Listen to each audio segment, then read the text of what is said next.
اعوذ باللہ من الشیطان الرجیم بسم اللہ الرحمن الرحیم۔ معزز سامعین کرام، السلام علیکم۔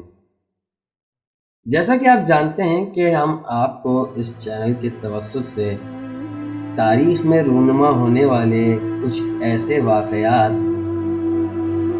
جو عام زندگی میں بھی ہمارے کام آ سکتے ہیں سے روشناس کروا رہے ہیں۔ اسی سے مناسبت رکھتے ہوئے آج کا یہ واقعہ سرزمین مصر کے متعلق ہے۔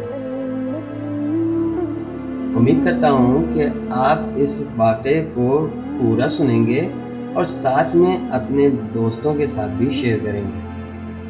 اور اگر یہ آواز پہلی مرتبہ سن رہے ہیں اور چینل کے ساتھ جڑنا چاہتے ہیں تو لازمی سبسکرائب کریں، تاکہ ایسے ہی بہت سے واقعے جو ہم مزید آنے والے دنوں میں آپ کے لیے پیش کریں گے اس کی نوٹیفیکیشن آپ کو بر وقت مل سکے۔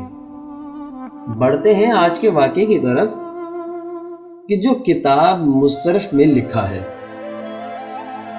کسی زمانے میں اہرام مصر سے ایک صندوق برآمد ہوا تھا۔ حال میں بھی اہرام مصر کے 5000 سال پرانے آثار ظاہر ہوئے ہیں اور عجیب و غریب قسم کی حیرت انگیز چیزیں ملی ہیں۔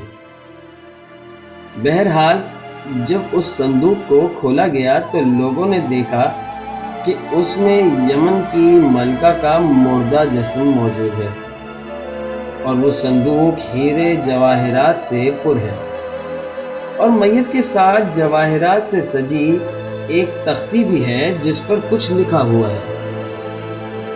پرانے زمانے کے زبان کے سمجھنے والے ماہرین کو جب بلایا گیا تو انہوں نے تحریر پڑھی اور بتایا کہ اس پر لکھا ہے کہ میرا نام فلاں فلاں ہے،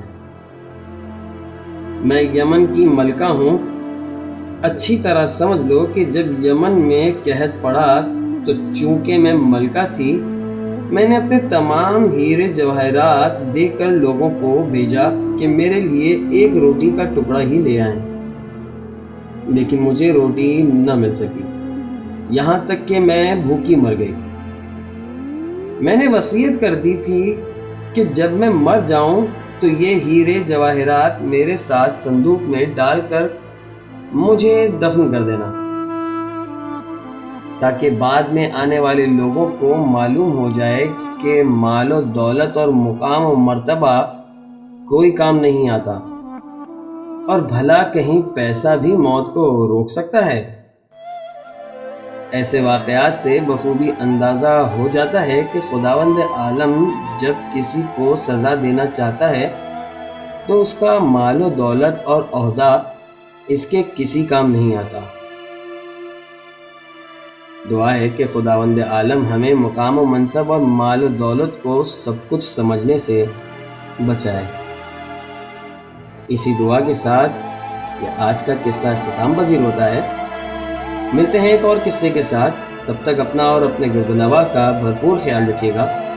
السلام علیکم ورحمۃ اللہ وبرکاتہ۔